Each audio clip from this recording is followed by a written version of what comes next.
English सीखते वक्त मैं आपको पहले भी बता चुका हूँ कि हेल्पिंग वर्ब्स यानी कि मॉडल ऑक्सिलरीज यानी कि मोडाल्स सीखना सबसे आसान होता है दोस्तों।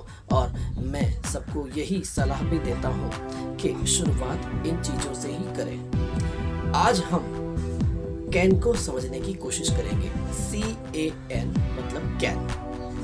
कैन बहुत ही आसान है दोस्तों। कितना आसान ये देखते हैं। तो सबसे पहले हमें ये याद रखना जरूरी है कि किस तरह से हम कैन वाले सेंटेंसेस बना पाएंगे। कौन सी बात करनी हो तब कैन का इस्तेमाल होता है। तो जब आपको आपकी क्षमता, ताकत, सामर्थ्य के बारे में बताना हो, आप क्या क्या कर सकते हैं लाइफ में वो बताना हो, और साथ ही ये भी बताना हो कि आप क्या क्या नहीं कर सकते, तो तब कैन का इस्तेमाल होता है। कैन वाले सेंटेंसेस दोस्तों बनाना, बोलना, लिखना, समझना और समझाना बहुत ही आसान होता है। इसमें आपको बस इतना ही करना है कि आपको एक फॉर्मूला याद रखनी है। S plus can plus V plus O। S plus can plus V plus O। S बोले तो सब्जेक्ट कैन, V बोले तो वर्ब और O बोले तो ऑब्जेक्ट। तो सबसे पहले सब्जेक्ट लगाना है, यानी I, we, you, they, he, she, it। Noun यानी कि किसी का नाम, सिंगुलर, प्लूरल, जो भी जैसा भी आपको रिक्वायरमेंट हो। इसके बाद कैन लगाना है। उसके बाद V यानी कि वर्ब, आना जाना, खाना पीना, उठना बैठना, हंसना रोना, जो भी आप कहना चाहो, eat, drink, read, write, walk, run, जो भी आप सेंटेंस बनाना चाहते हो। उसके बाद में ऑब्जेक्ट तो बहुत ही आसान है दोस्तों। हाँ, इसका अगर आपको नेगेटिव बनाना हो तो वो भी इससे भी ज़्यादा आसान है। मैं आपको एक वीडियो में बता चुका हूँ कि नॉट हमेशा, नहीं हमेशा तीसरे नंबर पे लगता है।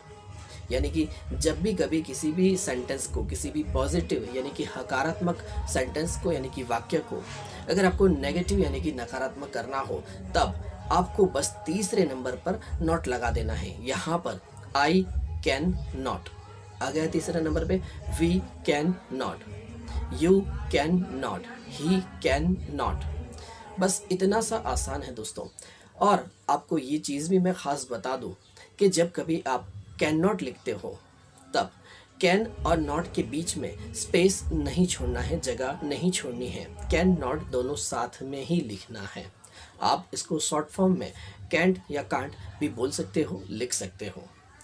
कुछ एग्जाम्पल्स मैं आपको दे दूं, जैसे कि आई कैन स्विम, मैं तैर सकता हूँ।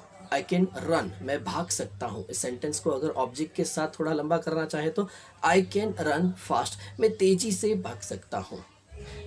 I can read a novel, मैं नॉवेल पढ़ सकता हूँ। आई कैन राइट, मैं लिख सकता हूँ। सिर्फ आई वाले ही नहीं पर वी वाले, यू वाले, दे वाले सेंटेंसेस भी आप बना करके प्रैक्टिस करेंगे तो ये कैन आपके जहन में उतर जाएगा। आपको आधी रात को भी कोई नींद से जगा कर भी पूछेगा कि भैया कैन वाला सेंटेंस बता, तो आप उबासी बाद में लोगे, यानी कि बगासा बाद में खाओगे और पहले सेंटेंस बोल पाओगे। इतना आसान आपके लिए हो जाएगा। लेकिन सबसे पहले आपको क्या करना है मैं बताऊं, ऐसे आपको प्रैक्टिस करनी है। सबसे पहले आपको इस तरह से बोलने की प्रैक्टिस करनी है। I can, we can, you can, they can, he can, she can, it can, Ram can, Rama can, boy can, boys can, my father can, our father can, your father can. इस तरह से आप सीक्वेंस में आप आपकी खुद की एक सीक्वेंस बना लो।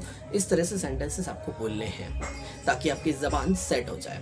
उसके बाद में आपको वर्ब को साथ में लेकर के प्रैक्टिस करनी है। हाँ, थोड़ा सा आपको टीडियस लगेगा, अजीब लगेगा, थोड़ा सा आपको मुश्किल भी लगेगा, बोरिंग भी लगेगा, लेकिन दोस्तों यही सही प्रैक्टिस है। क्योंकि कई बार ऐसा होता है कि हमको सब कुछ आता है फिर भी हम बोल नहीं पाते हैं, क्योंकि हम बोलने की कभी प्रैक्टिस ही नहीं करते। तो बोलने की प्रैक्टिस ज़्यादा रखनी है, ज़्यादा करनी है। आप इस तरह से प्रैक्टिस कर सकते हो कि आई कैन रन, मैं भाग सकता हूँ। वी कैन रन, हम भाग सकते हैं। यू कैन रन, तू भाग सकता है, तुम भाग सकते हो या फिर आप भाग सकते हैं। दे कैन रन, वो भाग सकते हैं। ही कैन रन, वो भाग सकता है। शी कैन रन, वो भाग सकती है। इट कैन रन, वो भाग सकता है। राम कैन रन, राम भाग सकता है। आप राम की जगह पे कोई और नाम, आपका पसंदीदा नाम ले सकते हो। रमा कैन रन, रमा भाग सकती है। बॉय कैन रन, लड़का भाग सकता है। गर्ल कैन रन, लड़की भाग सकती है। माई फादर कैन रन, मेरे पापा भाग सकते हैं। योर फादर कैन रन, तुम्हारे पापा भाग सकते हैं। तो एक सीक्वेंस बनाओ और इस तरह से सेंटेंसेस बनाते जाओ। एक दिन में कम से कम 100 सेंटेंसेस आपको इस तरह से बोलने हैं, पॉजिटिव भी और साथ में नेगेटिव भी, और वो भी हिंदी के साथ। अब ये तो आपको डिसाइड करना है कि आप पहले हिंदी बोलते हो फिर इंग्लिश, या फिर पहले इंग्लिश और फिर उसका ट्रांसलेशन करते हो हिंदी में, या फिर कोई भी आपकी लैंग्वेज में। ज़रूरी नहीं है कि हिंदी, अगर आप घर पर गुजराती बोलते हो तो गुजराती में आप प्रैक्टिस कर सकते हो कि हूँ दौड़ी શકું છું, कि हूँ भागी શકું છું, तो आई कैन रन। हूँ रमी શકું છું, आई कैन प्ले। हूँ लखी શકું છું, आई कैन राइड।